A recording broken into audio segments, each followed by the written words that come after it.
भगवान ने कुछ गाया नहीं और बिना गाए हुए गीत को गोपियों ने सुन लिया।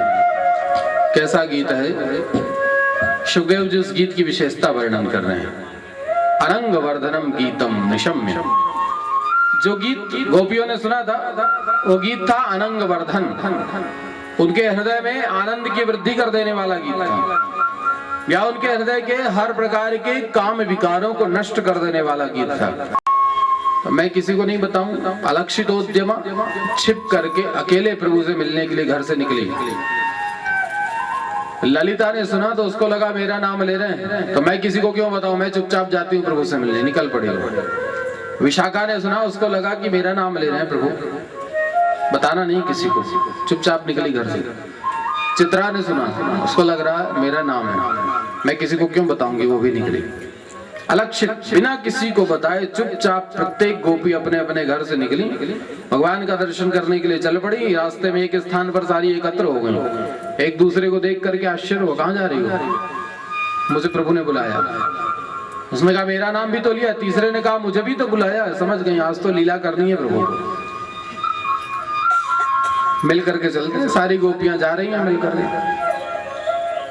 जाना कहाँ है बस ये मालूम, कैसे जाना है, रास्ता क्या है ये नहीं मालूम। के लिए नहीं जा रही, वो आज संसार के सारे सुखों को छोड़ करके आनंद की प्राप्ति के लिए जा रही है। ऐसा नियम है कि जब सुख समाप्त होगा, जहां पर सुख की सीमा समाप्त होगी वहां से आनंद की सीमा प्रारंभ होती है। सुख में आनंद नहीं है, सुख की निवृत्ति में आनंद है। जब सुख समाप्त हो जाए तो समझ लीजिए आनंद प्रारंभ हो गया, कोई आनंद की सीमा है। तो आज दुस्त्यज अपने भौतिक सुखों को छोड़ करके आध्यात्मिक आनंद की प्राप्ति के लिए चली जा रही है। और भगवान है, दूसरा आनंद कोई नहीं हो सकता, प्रभु ही आनंद स्वरूप है। और ये आनंद ऐसा होता है कि एक बार यदि आनंद को पकड़ लिया जाए फिर उससे नीचे नहीं आ सकते आप। आनंद से नीचे कुछ नहीं होता। आनंद को पकड़ोगे तो ब्रह्मानंद, ब्रह्मानंद को पकड़ा तो परमानंद, परमानंद को पकड़ा तो सच्चिदानंद, फिर ऊपर ही जाओगे, नीचे नहीं आ सकते। ऐसा अद्भुत होता है यह आनंद। तो गोपियां आज उसी आनंद की प्राप्ति के लिए जा रही। भूतानाम सा निशा पश्यतो मुने।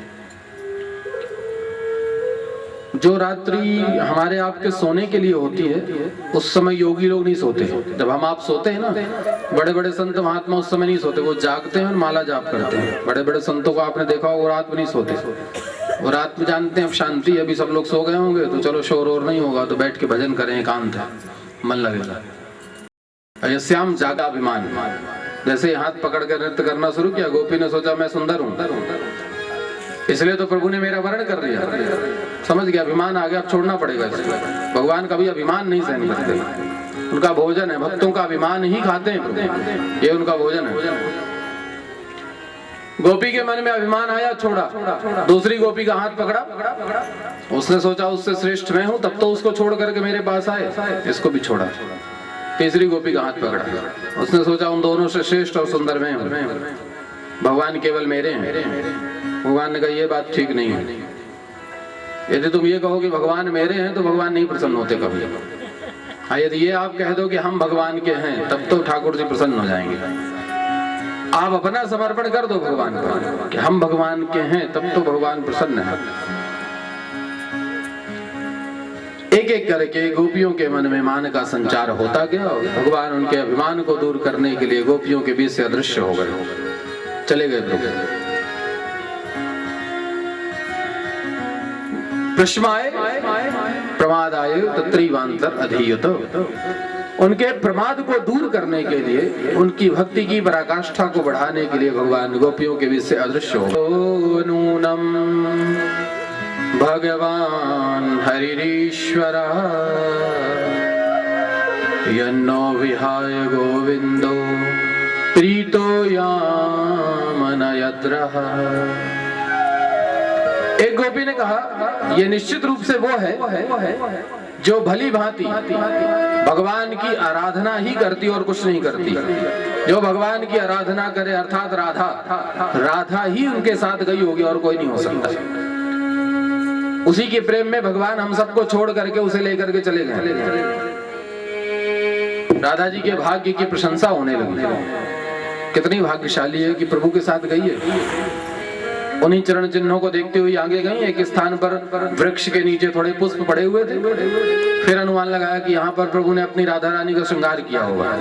कैसा भाग्य है कि श्याम सुंदर अपने हाथों से उसका श्रृंगार करते हुए। कुछ दूर और गई।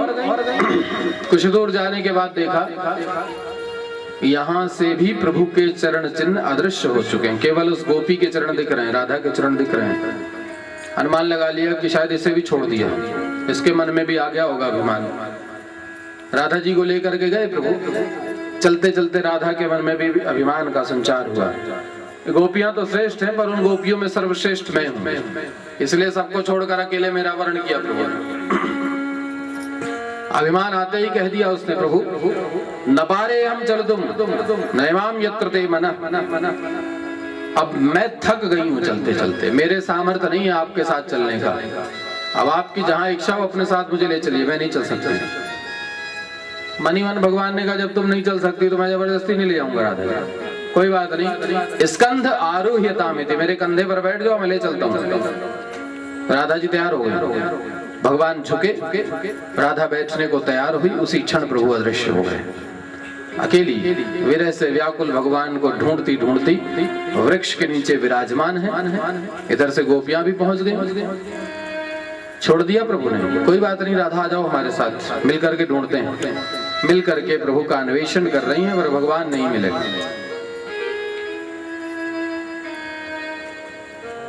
एक ने कहा मुझे मालूम है भगवान कैसे मिलते हैं, कैसे मिलेंगे? बोले भगवान को गीत बहुत पसंद है, गीत गाओ तो भगवान जल्दी आते हैं। भागवत में गोपी गीत कहते हैं, विरह का गीत है। भगवान को बुलाने के लिए गोपियों ने इस विरह पूर्ण गीत को गाना प्रारंभ किया। प्रभु जयति तेधिकम् जन्मना व्रजा शयत इंदिरा शश्वदत्रहि दयितदृशता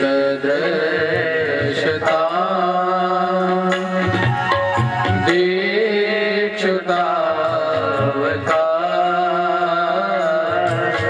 स्थैर्यता सवा स्वामि चिन्वते शरदोदाशये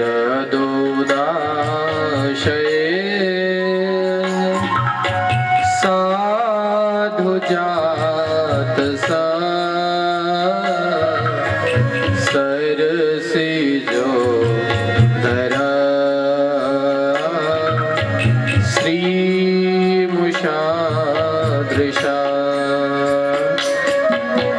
सुरत आगते अशुल्कदासिका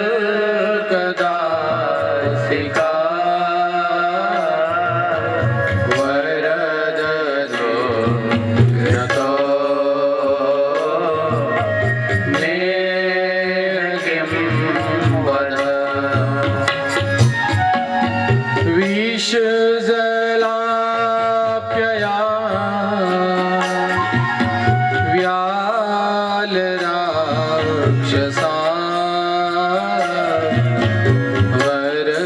वर्षमारुता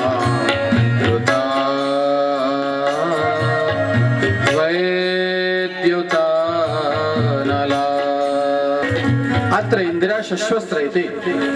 लक्ष्मी ने अपना निवास स्थान बना लिया इस ब्रज को। यहाँ के रास्तों पर झाड़ू लगाती रहती है आकर, चाहे जहाँ लक्ष्मी का दर्शन हो जाए। प्रभु हम आपके दर्शनों के अभिलाषणी हैं, एक बार हमारी ओर दृष्टि डालिए। दसों दिशाओं में आपके दर्शनों के लिए भटक रही हैं। विरह अपनी सीमा पर पहुंच रहा है। आप ये सोचते होंगे कि विरह में तो मरण होता है, तो गोपियां मरती क्यों नहीं? गोपियों ने कहा नहीं मर सकती। मरे कैसे प्रभु?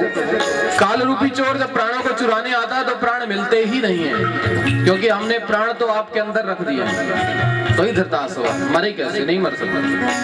हे प्रभु, शरद ऋतु में खिले हुए कमल के मुखारविंद, कमल की शोभा को भी जिनका मुखारविंद फीका कर दे, ऐसे उस स्वरूप का हम दर्शन करना चाहते हैं। सुरतनाथ वयम ते अशुल्क दासिका, हम आपकी सेवा तो करना चाहते हैं, सेवा के बदले में कोई पारिश्रमिक नहीं चाहते, कुछ नहीं चाहते। ना कहीं का राज्य चाहती, ना कोई योग चाहती, ना कोई सिद्धि चाहती, ना दोबारा जन्म चाहती, यहाँ तक कि मुक्ति भी नहीं चाहती प्रभु। केवल आपकी सेवा करना चाहते हैं। आप तो वरदान देने वाले हो प्रभु, इस प्रकार हमारा वध क्यों करते हो?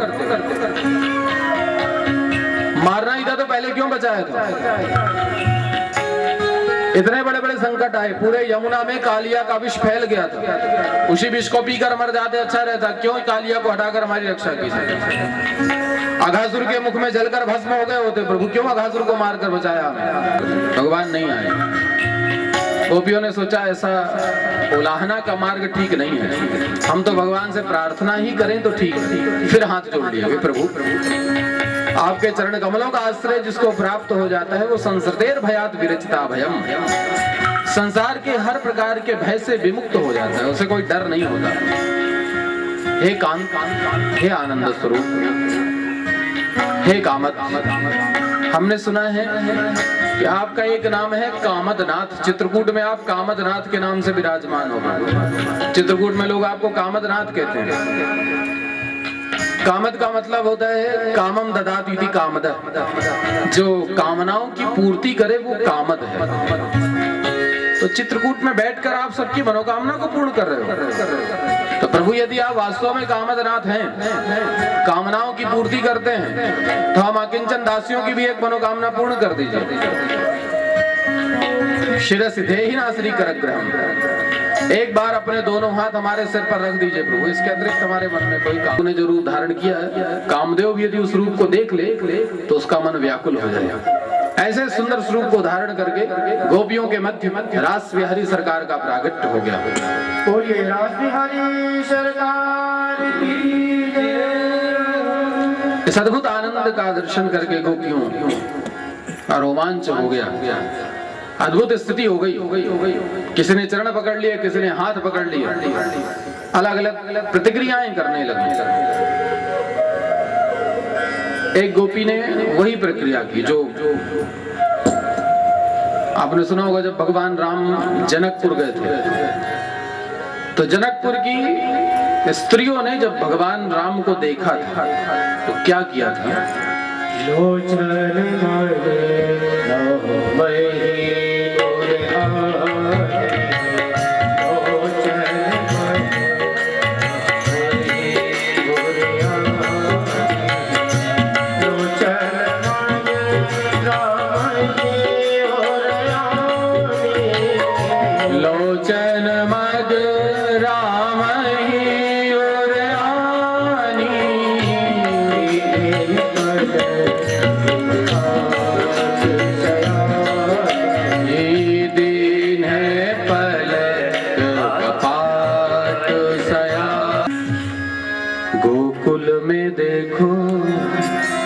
वृंदावन में देखो रे, मुरली बाजे रे, श्याम संग राधा नाचे रे।